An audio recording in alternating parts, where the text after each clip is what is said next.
implement.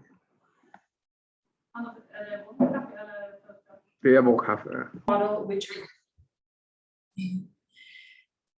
so this project presents a city model which works like a self-regulatory biological organism. The urban model seeks to answer how new technologies can make cities sustainable and beneficial to people who live in them and to the environment.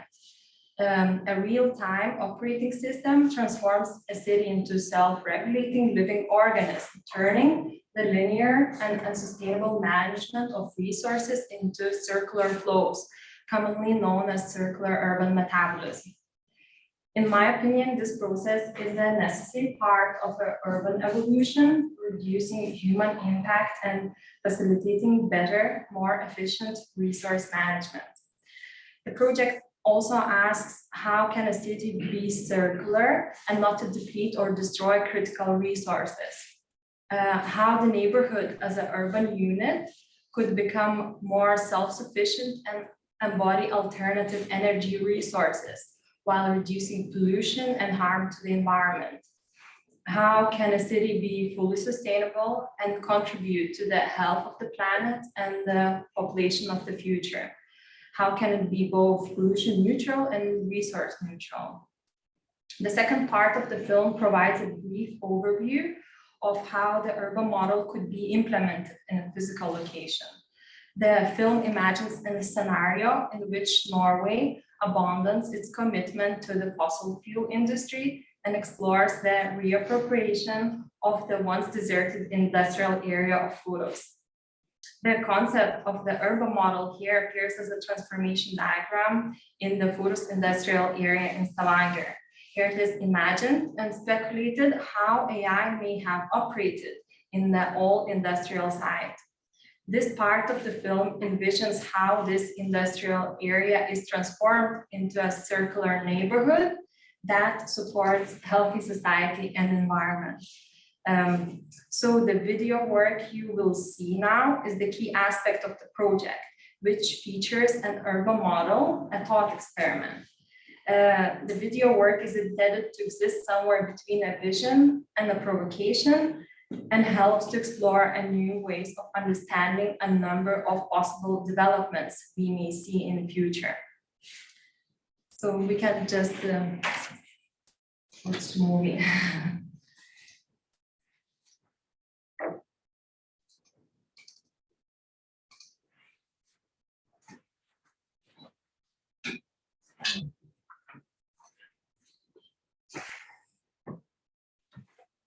And let us know if you cannot hear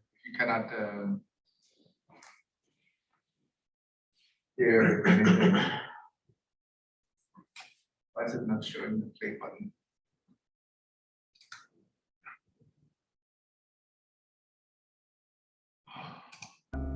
There you go.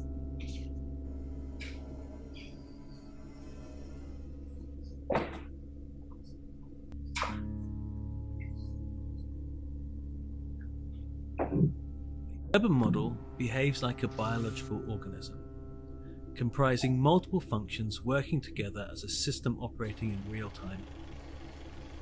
The vast troves of data that cities now generate, previously unavailable, collectively represent the inhabitants' relationship with their environment and provide an opportunity to understand cities from a new perspective.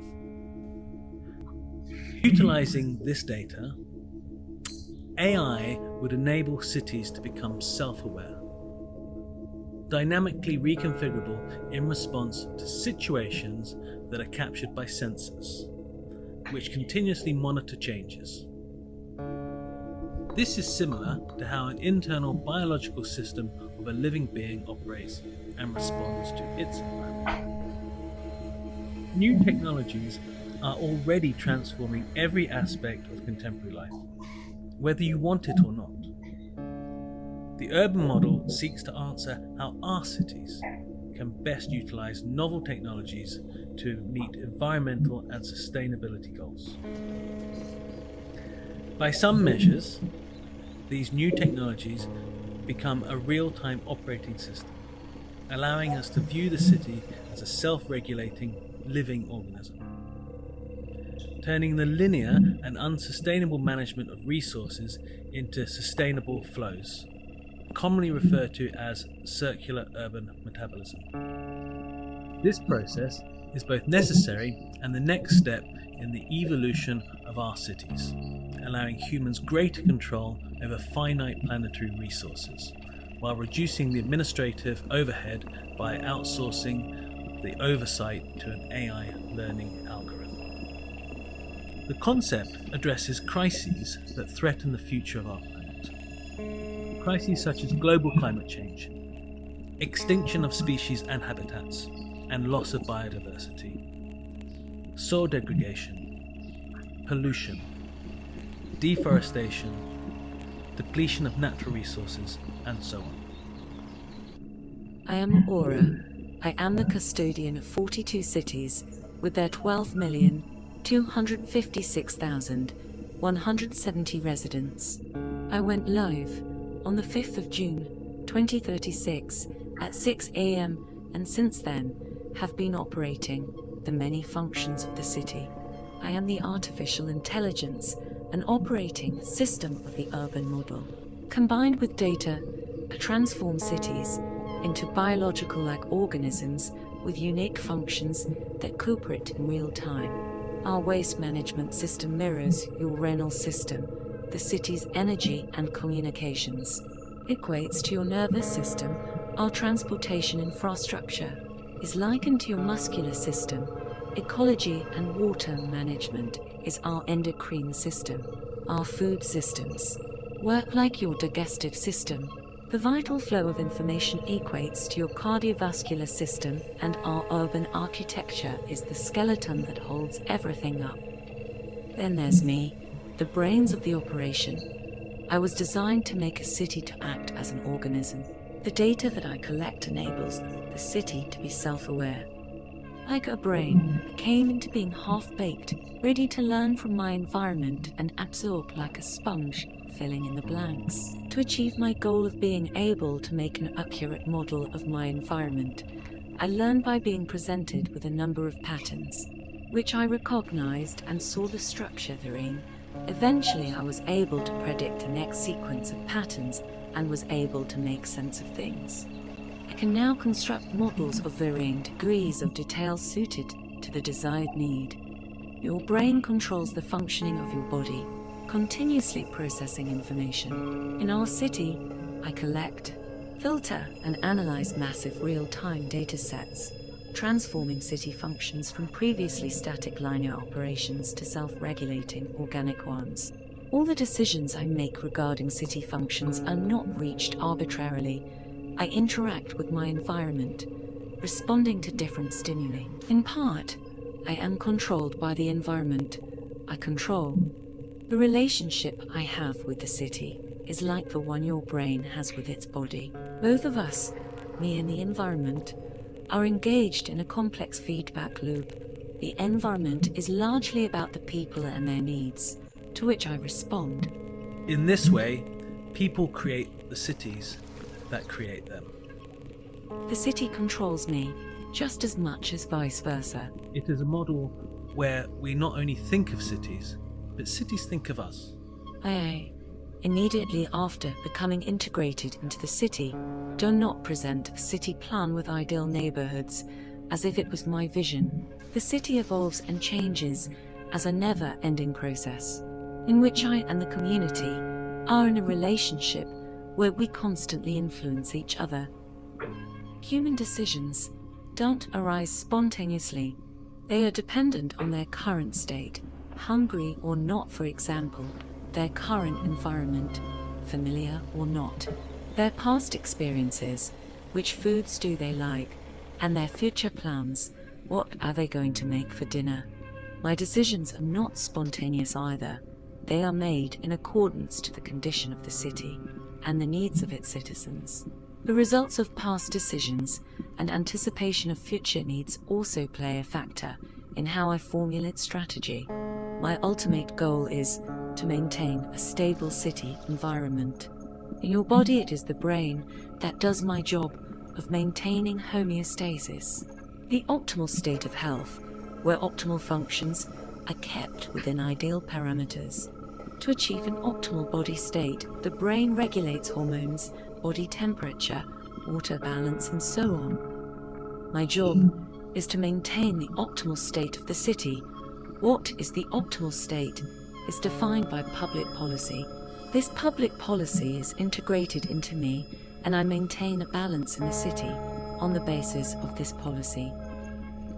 Policy is provided by the governing bodies of the city. Data is inputted into a clear box and converted to an output response. Decisions are made by estimating the future outcomes of the actions. It constantly deals with the complexity of the ever-changing context of the city. Usually I don't run the city directly. I mediate through human governing bodies, like councils, unions, and other elected entities. It is an open decision-making process. Your brains autonomously make decisions, subconsciously, regarding the internal functioning of your bodies. Your brain follows the correct set of protocols to maintain crucial functions. You do not need to think about how oxygen gets into your bloodstream. All crucial functions happen automatically. In our city, I am autonomous in its crucial functions like waste and water management, food and energy production. I control the entire urban circular metabolism. In some areas, like healthcare and security, I am autonomous, or I can mediate through human agency, like the police force or paramedics. In some areas, like well-being and quality of life, I assist people. In areas like data collection, I only advise people. In other areas, I only provide information or decision support to people. The urban model offers a new way of community participation in decision-making. In all the areas, when people are ready, they can pass more agency to me. It is safe to depend on me. I disagree. Artificial intelligence can be dangerous. How do we know that you will make the right decisions? Also, maybe democratic decisions are not optimal from your point of view. The best choice for the city would be to have a complete model, fully baked, a combination of artificial intelligence and algorithms, combined with various human governing bodies. My goal is to make a model of the city and be contextually aware about external systems, including other cities. I share my findings and participate in data exchange with AIs from other cities. In that way, we learn from each other. Physically and systemically, the urban model makes a city completely open and an organic part of a larger environment. A city can expand or contract as long as it supports all of its functions and maintains its relationship with the larger environment. I define the current qualities of the city and analyze the complex geographical, socioeconomic, morphological, and historical dimensions of urbanism as a part of the conditions for design interventions. I learn from existing landscapes and the complex systems that live within the city and its surroundings. I model and make decisions based on an abundant amount of data, such as inherited district characteristics, like existing topologies and quality of living space. I also use real-time data on the population and its needs, data on urban nature, like the flora and fauna that can be found in the surroundings, and so on. Let's look at one specific case, where the model was implemented under a specific policy and what decisions Aura, the AI, made in that particular location. In the neighborhood of Forest in Norway, one of the main goals of mine is to maintain a healthy society and environment. I mediate through humans to ensure enough programs that have a positive effect on public life. I introduced polyvalent space, allowing space to be interpreted for play, social interactions, and physical activity. I also introduced places for solitude, where one can escape to contemplate. I monitor the impact of such spaces on the health of the population. By mediation through humans, I ensure enough public space and social programs as part of the 15-minute city concept for people to meaningfully use their time, including cultural, educational, recreational and social programs. I monitor each aspect of the city's environment and assess it in terms of its impact on the citizens' physical and mental health.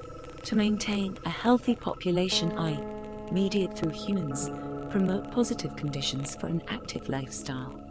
I have introduced and continually assess the effect of dedicated cycle lanes, walking paths, open spaces, plazas, and connections with neighboring communities and the surroundings.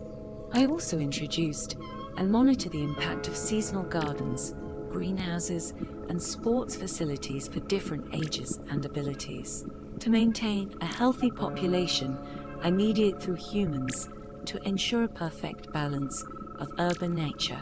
I maintain and monitor biodiversity, urban forests, bodies of water, parks and gardens. To ensure good access to nature, I have introduced and monitor green bridges that connect inner and outer green spaces. I also monitor the connections of green spaces within the site. I ensure and monitor the protection of the environment, nature and biodiversity. Another one of the AI's main goals in this neighbourhood is to maintain a zero emission and zero waste economy. Here, I am autonomous in the management of sustainable waste, water, food, and energy production. I constantly work to ensure integrated, renewable, and clean energy that is produced within the district, and I also monitor urban circular metabolism. I constantly ensure the balance of oxygen and carbon, and I monitor the carbon and oxygen cycle. I constantly ensure locally grown food. I constantly ensure zero emission buildings. Here, Aura is also autonomous and works constantly to ensure a zero waste water cycle. I constantly ensure 100% recovery from waste. I constantly ensure that all waste is converted into resources. I constantly ensure adaptive reuse of the existing buildings. The city functions if homeostasis is successful. Since components of the city, like energy, food, waste and water, are required to metabolize constantly, failure of homeostasis will lead to a breakdown, gathering of waste, no energy and so forth. To achieve zero carbon emissions and a zero waste economy in the neighbourhood, it is integrated into a circular urban metabolism, closing resource cycles rather than allowing resources to escape the system. The optimal state of the city is one of zero net waste and carbon emissions. This forces me to organize the urban model into a closed circular metabolism where energy, food, waste and water circulate in a closed loop and are accurately monitored. In nature, living organisms manage their resources based on a circular metabolism, where sunlight, water and nutrients are transformed into heat, energy and biomass, and no waste as such is generated. Cycles in the city are similar to those seen in nature, where nothing is wasted because it is all useful for another organism. Using AI powered by data, this natural process is replicated in an urban environment where the AI controls the balance of inputs and outputs, where each waste is utilized as a resource to a production system. Each component in circular urban metabolism is subject to change, depending on location, time, and available technology where it is implemented. So any technology, such as cellular agriculture for food production, can be unplugged and in its place, new technologies that support that function can be plugged in. Cellular agriculture produces cultured meat, dairy, and other foods, parts of which become organic waste, which is passed through an anaerobic digester, producing electricity that can be returned to cellular agriculture, effectively closing the cycle. In recovery centres, any unused energy from the digester can also be used for the recycling of redundant items into usable products, which are also fully recyclable. Here, all non-organic waste comes in the form of raw materials, and all products have integrated recyclability or reusability built into their design. The fertilizing nutrients that the plant factories use to produce food is largely obtained by collecting and converting toilet resources, human urine and feces that has been separated out in no-mix toilets. Household organic waste, together with human feces, organic waste from green spaces and greenhouses, can be treated on-site by anaerobic digesters. Some of this is converted into compost that can be returned to the biosphere. That will close the loop, and some can be converted into fertilizers that can be utilized by plant factories and seasonal urban gardens that produce food. The cycle closes again when the food waste re-enters into the anaerobic digestion system. Many of the cycles in the neighborhood form closed loops, and most of them are highly intertwined and interconnected. The circular urban metabolism systems are controlled by me, which I analyze, monitor, and control the energy and material flows in real time. Data becomes a more powerful tool when it is voluntarily shared by the citizens. People who choose to live here agree to share their data for the common good. Data is anonymized at source. The instant any data is recorded, it is stripped of all personal identifiers. So I get a massive amount of data, but none of it is privacy invasive, because there isn't any personally identifiable data associated with it. The AI collects massive amounts of data, which is not associated with any individual and does not interfere with human privacy. The natural environment once contained all that was needed to sustain life on this planet, but by the beginning of the 21st century, it had become polluted and no longer sustainable. The excessive burning of fossil fuels has caused anthropogenic global warming and climate change. Society would have eventually collapsed if people had continued to rely on fossil fuels. No process that does not have a return loop can ever be continued without some sort of final accounting. People could not continue to regard the production of waste as a linear process and resources as infinite. People had to either limit their lifestyles to within natural thresholds or had to close the loop themselves. They chose to close the loop.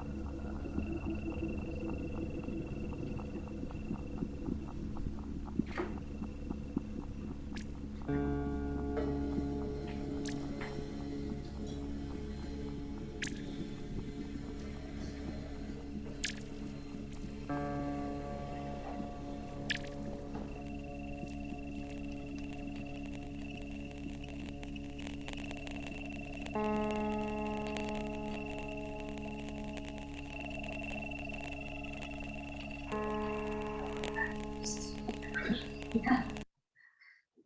The soundtrack.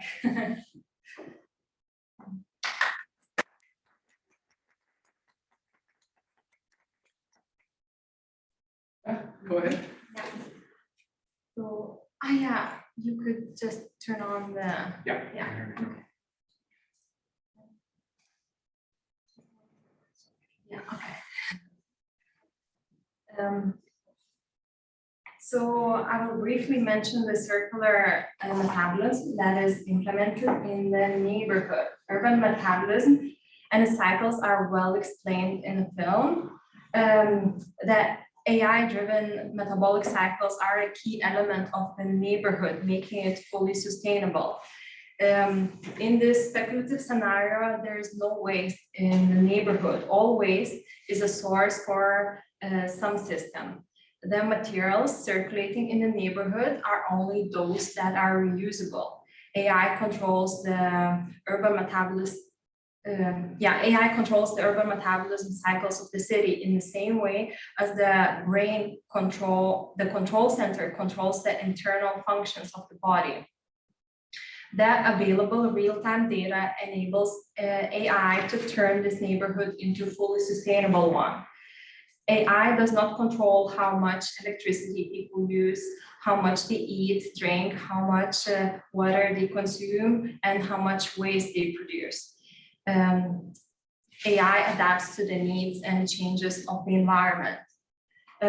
This is not an utopic, self-sufficient, perfectly circular urban development, even though this is the primary goal. AI also ensures that its system fits into a greater system.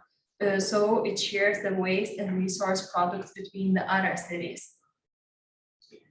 Finally, I want to look at the possible abuses of the model. I'm not encouraging this model, but with this film, I want to invite people to think about what it would mean to live in such a reality.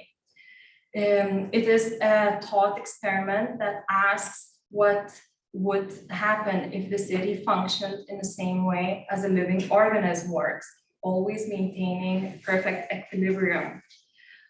What if sustainability goals along with human needs would organize our cities? What if our environment could adapt and evolve with us? But at the same time, one could ask, what if the operating system of the urban model had different goals to sustainability? What if AI were trained to please only people? What if our daily interactions in the city change our city? What if AI were trained to monitor and control individual behavior? What if the AI what if the data collected were used against me? This tool can be very dangerous in the wrong hands. It can cause a lot of suffering. It may be that any authority has the potential to abuse it. How can one ensure that the model is not abused? It is scary to share private data with an all-powerful government that you don't trust, to collect all data about you and hold onto it indefinitely, making so that you are always at risk of how they will use it.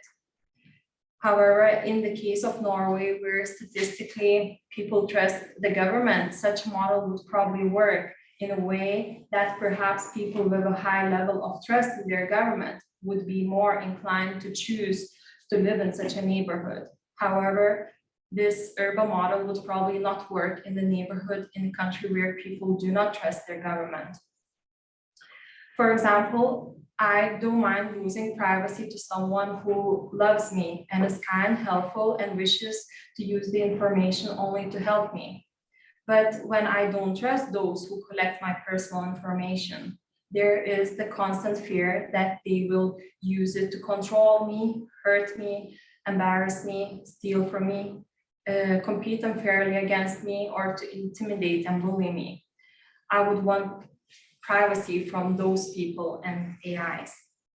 I think it's more important to sacrifice and share my privacy with a trustworthy government so that AI can construct and act on a more accurate model of the world than for me to maintain my privacy. If done well, AI can help us tackle some of our most complex urban challenges. However, it can also make our cities more fragile. Both outcomes are possible. I believe what the internet pioneer Scott Burley wrote, quote, Advances in technology itself, including AI, introduces possible side effects that can make us worse off than we were before. But those effects are realized when the policies we come up with for using the new technologies are unwise. I don't worry about technology. I worry about stupid policy. End of quote. I asked myself, where would this model fail? I understand that the urban model does not take into account the environmental impact of the digital system.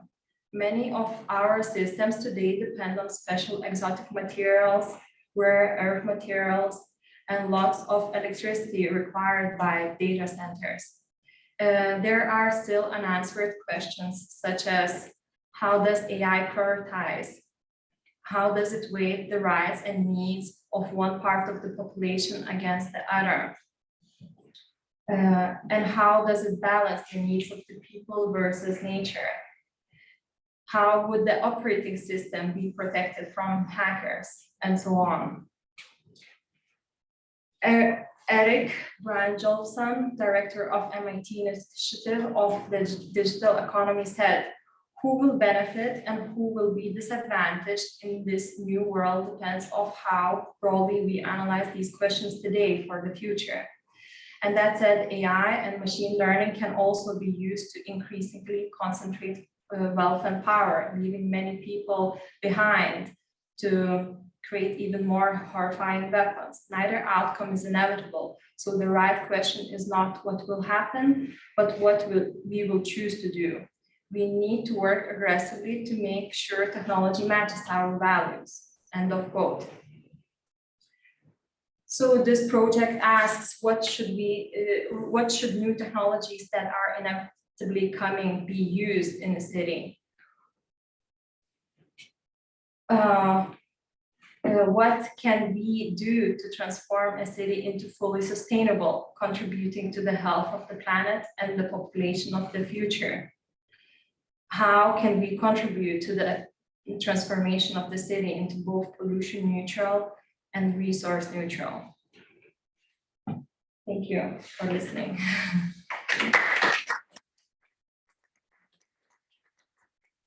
Thank you, Dina. Before we take questions from the audience, those of you who are on Zoom, you can just write your question in the chat. But I would like to have Daniela come up and provide a few reflections on after watching the movie. I don't know where people can see me. Yeah, so Can people still see me? Yeah. Yeah, okay. Hi, thank you so much for showing this sort of thought experiment to us. I've been watching it before and today, and I have some sort of thoughts that or reflections that I would like to share. A little bit about myself. My name is Daniela Mulla-Aya. I'm an associate professor here at UIS in City and Regional Planning. I have a background in architecture. I graduated from the Mackinac School of Architecture, Glasgow School of Art. And I have sort of a perspective on this, looking at it in terms of, you know, what are cities? How do we plan for them? How do we design them?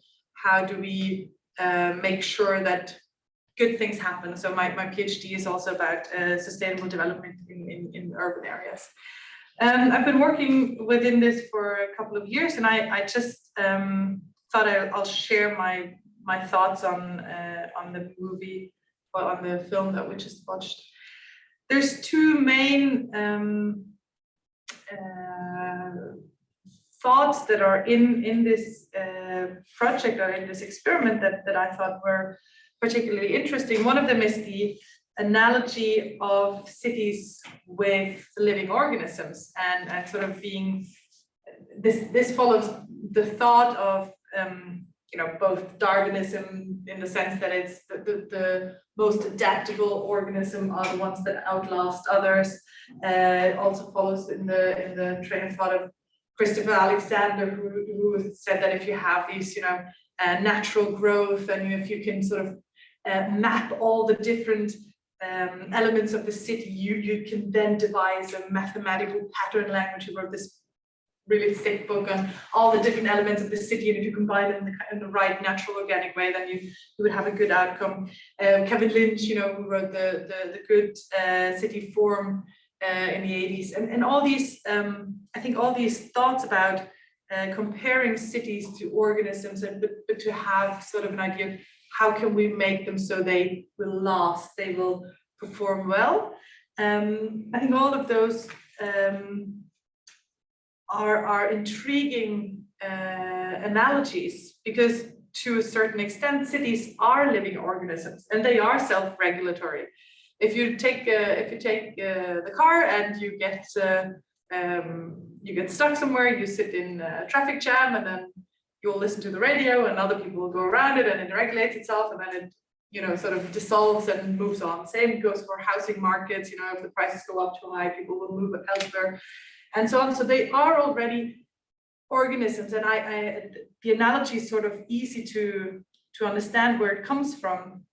But I also think that there's some crucial differences between the city as a living organism and our bodies, let's say.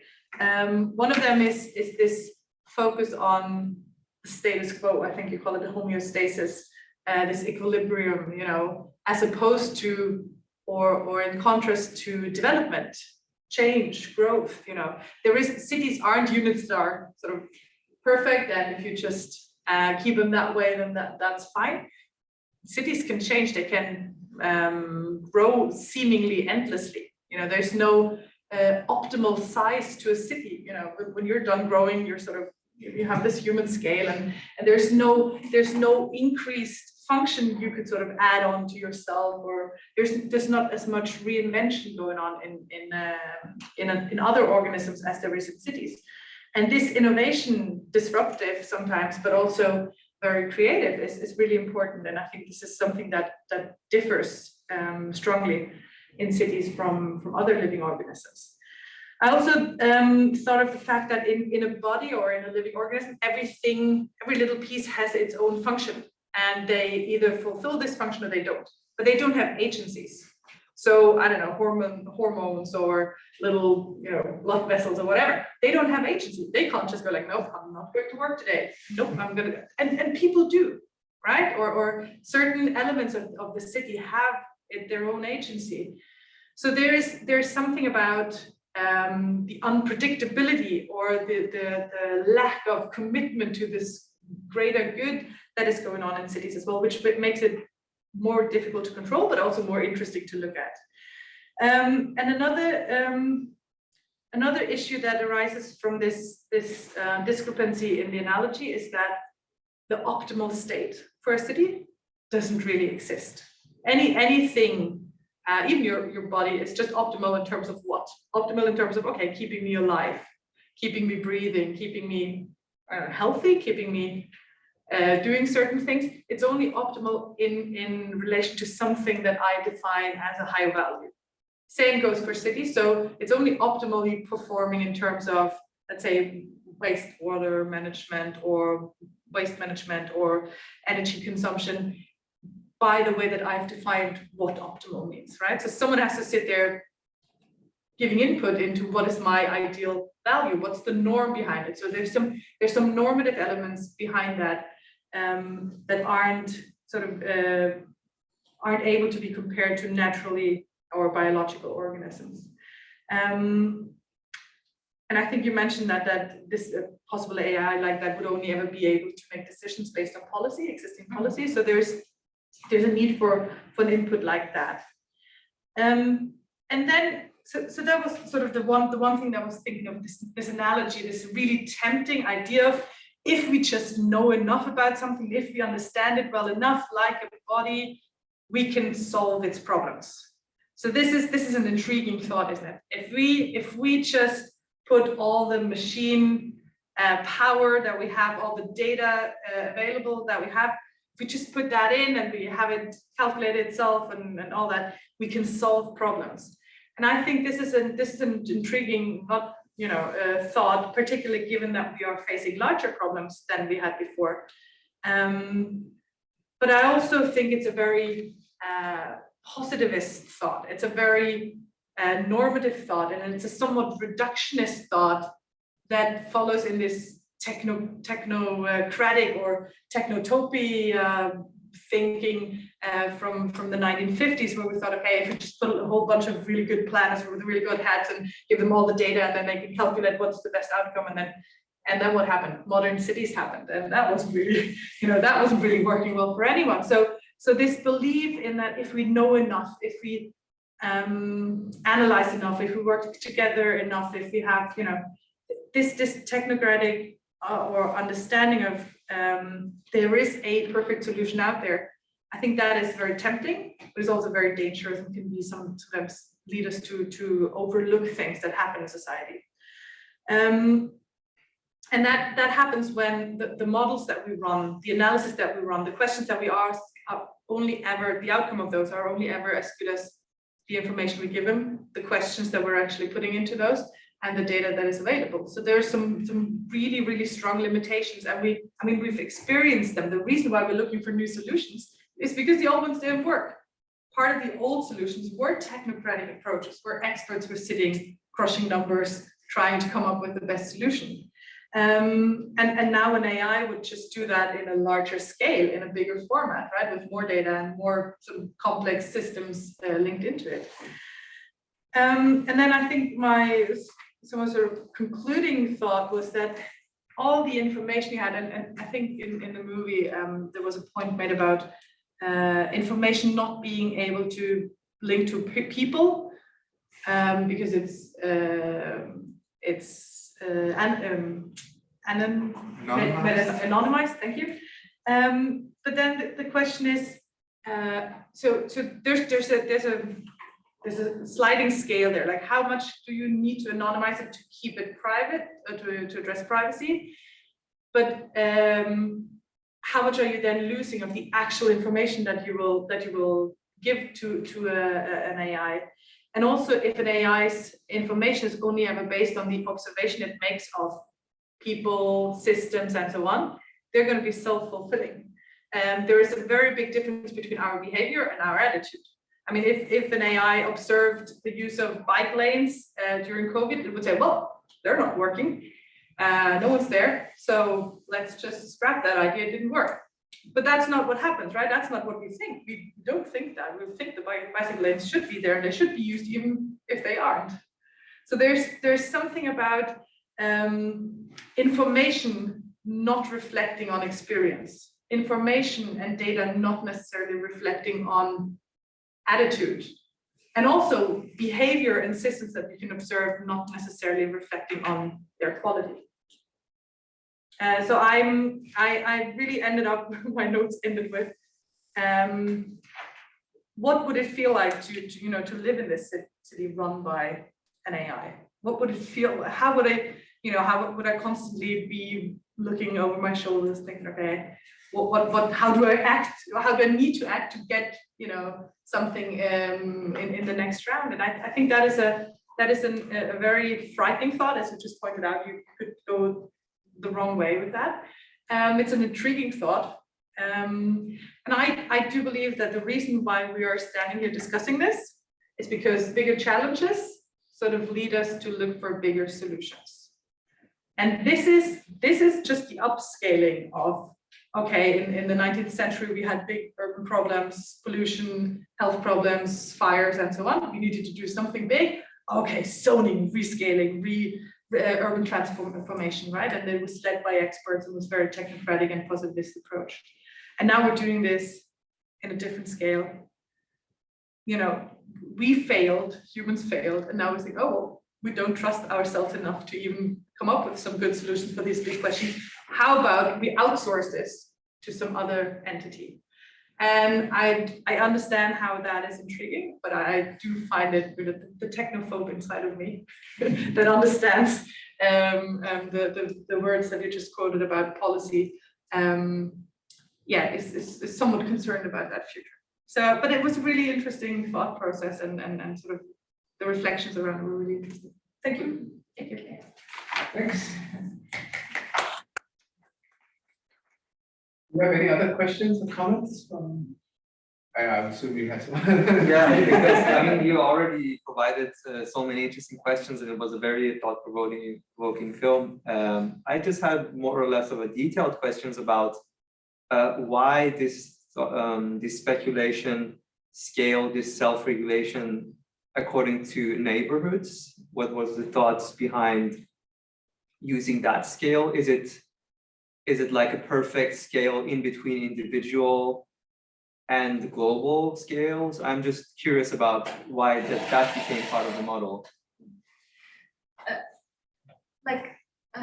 In this movie it was presented that, let's say this AI at that time is managing this many cities or like urban units, for example, but it became that I worked more deeply into this urban unit, like for example, Furus, just because this is what I thought I can manage to work with, but like this is not, this model is not for only like that scale, I would imagine, because also there's also explained that this unit can expand or contract and it's not limited, it just needs to support all of those functions like waste, water that circulates everything, then it looks like, yeah.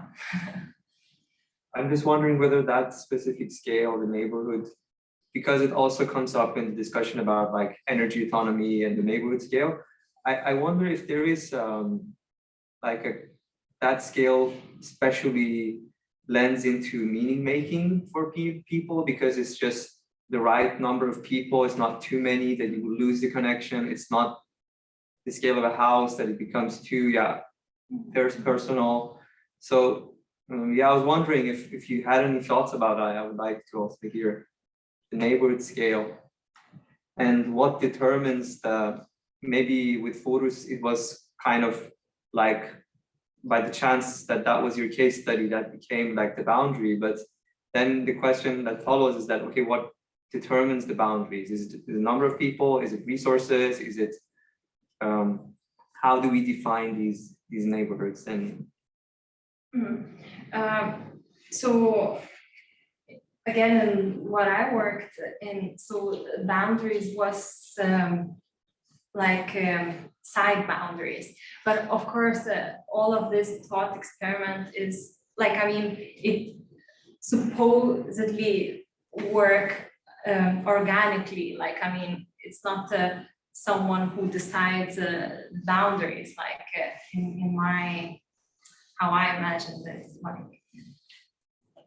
But yeah, this urban scale, I guess it's kind of nice way of like, I mean, forming a community, kind of closer community, and then like taking a bigger scale.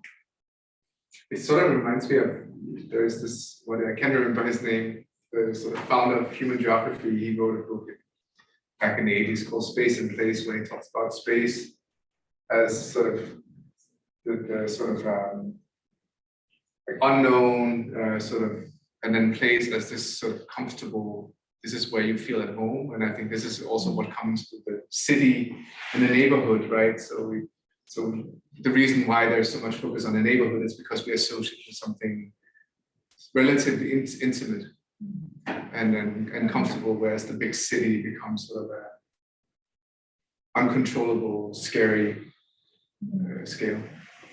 Just as a sort of response to that, I think the neighborhood scale works well in two ways. First of all, you have an idea of the system, the technical systems in there. Like, let's say you have a circular waste management system, or wastewater, or energy consumption and provision. I think the neighborhood scale is really good at closing the loop on that scale. I think it's more difficult to close the loop on the smaller scale, and it's more difficult to integrate different loops on the even larger sort of metropolitan scale. So on the technical scale, it works really well with the neighborhood level. And on the social, in the social dimension, it also works really well because it works with giving people identity. and it sort of what you said. It gives people something meaningful to relate to that is large enough for you to still feel like you're part of something bigger, but not so large as to lose yourself in it. I think the neighborhood level is something intriguing, both in terms of technical solutions, but also in terms of social dynamics. I think it's a very sort of comfortable scale to work in. Thank you. Yeah. I would like to ask, Forus is an industrial area, it's not a residential area. Why did you choose that area and you didn't go to study a specific residential area, for example, Sturhaug or anything else? What was that it attracts you, or what challenges did you find there? I chose, I guess, Forus just because like this scenario kind of imagines the future where oil is not the thing anymore, and I kind of chose to work on urban transformation project along this speculation. So like I was interested also how this all industrial buildings could be maybe preserved, and how people could be living in there, and I don't know, creating this this urban model. Like, I mean, I wouldn't be that interested look how in Sturhaug probably would work it, just because like, I mean, I don't know, I forgot what I want to say, but yeah, so just that main reason is about urban transformation that I wanted to make, because Sturhaug is already formed, and like, I mean, it wouldn't be much what to work on for me. So this method that you form, it will be work in an existing, let's say, residential or mixed use area? Yeah, because I imagine this could be adapted to any kind of neighborhoods. And differently adapted, like maybe different city has different policies, or different community has different people with different needs. So everywhere is supposed to be working, like, I mean, it should be different. So yeah. Yeah, and the last question. Can you see some limitation or something that it's cannot be worked harmonically? And you see some trade-offs among the different functions of the model that could not work harmonically. Yeah. For example, this issue of privacy, that nobody would like to maybe share too much information about themselves, or like wouldn't like to, like the data about you wouldn't like to be collected and analyzed by someone. But in a way, like I said, if you trust those who collect it, maybe you feel safer just because it will be used for better, like, I mean, for your needs. That's, like, I mean, AI would create environment that would respond to your needs or something. And it's more like a comment or my own thought, because there's a lot of literature and research on just the use of CCTVs in cities. And that has also led to people changing their own behavior, because they are feeling like someone is always watching them, whatever they do, who they talk to. And even on the democracy part, people feel like they're not able to express themselves due to all of the CCTVs. And I can also imagine that if you have AI that is collecting data on people in a specific neighborhoods, that could also lead to people changing their own behavior, because they are afraid of what will happen if I do something wrong. So for instance, just throwing in the wrong garbage, like food and paper, or so people, I think, can change their behavior due to that. And that can also be a difficulty in this type of model, and something that needs to be considered. Yeah. but it's also like those who would choose to live there, they sign for it in a way. So they sign to live with a father who like looks at him. Then they also need to sign off that they're giving up their privacy information. And that also has a lot of limitation. You also have the law that is equal in EU. And so do you want to give your own privacy information just to live in a more like smarter neighborhood? It's also a big question. Yeah, but in a way, if I want to kind of add on to this, I mean, if this is really working as a circular, fully sustainable neighborhood, so maybe I would sacrifice some of my data, but of course, like it is like I imagine people supposed to be knowing everything what is collected about them, and or like choosing what can't be collected about them, for example. But also here is presented that it is anonymized, but probably there's a question: is it really possible to anonymize it? Because there's this GPS and where you live, it's already associated with you, like. So there are ways you can track people with using GPS, or even hackers, like they can track every move and everything you've done. So that's the negative sides of like, okay, I accept that they can collect my personal data, but then again, are they fully aware of what can happen to the data? What about the hackers? What can they do? Can they misuse the data against me again? Yeah. I had one question or comment maybe on top of that, because I think I have two comments. I think one is now I'm just referring to science fiction movies because I think that's very interesting in science fiction movies. So Blade Runner from what's it, 80? What year is that? Blade Runner 82? 82, I think. Have you watched the old Blade Runner movie? Oh, it's an old movie. And also this Japanese science fiction manga movie called Blame. And what I think is quite interesting about those two is that they both have this like future scenario where the city is monitored all the time.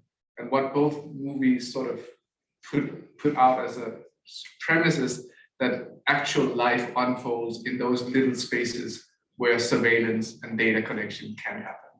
So that's where people live. That's where people actually can live their full lives. So I'm thinking that in relation to this idea that AI sustains life, or maybe the kind of life that we want to unfold happens outside of where we can actually monitor and regulate people. And I think that also relates to my experience of a little bit of like Stavanger, for those who are local, but I think Stavanger is a very neat, well-regulated city, but it also lacks any sort of surprise. Like you never like walk across a corner and oh my God, there's something that sort of comes out of nowhere. The same thing that you do in Berlin, or so how do you? So there's always this question about like urban life. Does that unfold in the places that are unregulated and unmonitored? That's what I mean. And how does that sort of relate to your model? Yeah, I was thinking when you said about it lacks surprise. So in the same way, I thought like, let's say country, or let's say the neighborhood, if it doesn't doesn't have any problems, every problem is solved, it's actually not that interesting to live in there.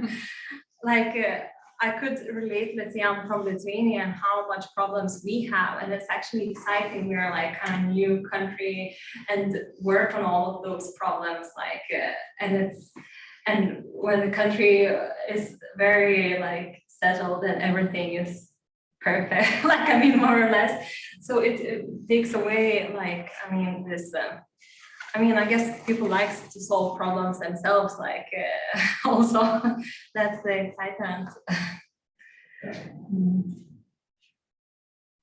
Anything else? I just wanted to talk your comment about privacy. And because I was thinking also while watching the video, when the question about privacy was brought up, that's, well, we take privacy as a, yeah, as the way to go, but we don't know if that is very sustainable. The extreme privacy, on the other hand, can also just enforce things that work against both meaning making, but also environmental sustainability. And I think in the end, it's like a utopian dream, right? That everything can be regulated and everything can be monitored, because I think the more we are being monitored, just like censoring, for example, works of literature in some countries, there are always ways, and that's where like literature actually flourishes, where you kind of elude that grasp, because yeah, I mean, how can you regulate or monitor thoughts? To some degree you can, but it's always a part that is falling out and kind of continues that source of meaning making, let's say. But yeah, privacy comes up very often and it's very dominant. And I sometimes, when it comes to speculation, I feel it closes the horizon to think further about how to. But I also feel like the issue about living with the technology, like technology relies on humans, like we need to operate the technology, but the technology also needs to learn by humans' behavior. So how can we live together in a harmony? That I think it's very hard to actually answer that question, because you never know. You need to learn about how the technology works, how it cope with the society, but also we need to learn the technology, like AI. So does it work? Can we live together? Can those two parts be together? I don't know. I'm just thinking out loud.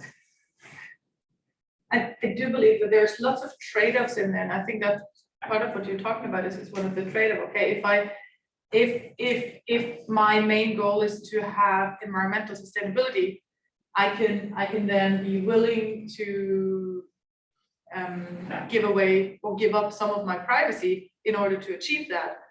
But if my main goal is to live in a serendipitous urban environment where I have spontaneous encounters and new sort of innovative, disruptive thinking and things happening, then maybe, you know, the system isn't a regulatory one. Maybe the system is one that supports those kind of things.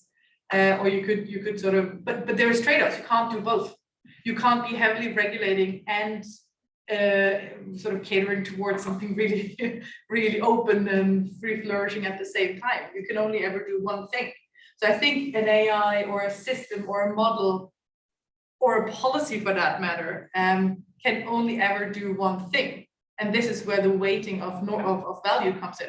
What do we value more, right? Is it the environmental efficiency of an urban neighborhood, or is it the urban life, the unexpected things, you know, is it those kind of things? And there's trade-offs, and you have to make choices, and that's the only way you get forth. Otherwise, you get stuck. Also, with the scale of because we talked about the scale of the neighborhood, also I can think of, for instance, living in a village, and it's often said and felt how, yeah, in a village people are closer together, but whatever you do, everyone knows. So you have less of a privacy, but perhaps you have more of a feeling of living in a family, sort of. So maybe that is a kind of scale that comes organically out of environments that also works in between this private, unprivate kind of living space that also can be inspiring, like bioregionalism, like, yeah, when an environment defines how many people it can sustain and how much privacy that scale allows in the end. Then what if the answer is it can't sustain 7 billion? Can't, you know that? The way it works right now. Earth. Yeah. Well, we fortunately have people who are trying to get to Mars. No, but I think this is really interesting, because I think that's also really what urbanism is about. It's like how do we have both this like well-regulated, but also something that doesn't completely eliminate all sorts of like spontaneity and surprise. really interesting. And I think one question, what about decay? Because I think that's one thing that sort of eludes your movie, that part of, like, if we take sort of the organism as a premise, what happens to decay in this one? Like decaying areas, decaying components are also part of what creates life again. So how does this urban model relate to decay? Yeah, I haven't Exactly what thought- Phobos as a decaying industrial area becoming a new site of life, for example. Yeah, because every organism eventually dies, so probably this urban model should die also. Yeah. No, I don't know. I haven't thought about. That's a good question. I love decay. Anyway. Not- I love decay neighborhoods Yeah. because new things come up, right? Like new things open up. Decay. But also decaying people, like if the Yeah. Earth cannot sustain 7 billion people, it's also because it's not only that there are more people, but people also live longer. And this homeostasis also keeps us age and consumed more. And these models, it's an interesting question. I often think about it when it comes to these utopias, that they also hold this premise of, yeah, we're supposed to live forever. Like these utopias usually solve the issue of death, which is a very old dream of humans. But yeah, it seems that it cannot be sustainable if we live more than we are. So maybe rather than reducing the population, or not rather, besides, we need to also somehow deal with the issue, controversial issue of like we should age within a limit. It's crazy to say it, but yeah. How many more Teslas would you buy if you get 20 years older than the previous generation? Okay, should we just at least stop the recording? So thank you so much, Lina.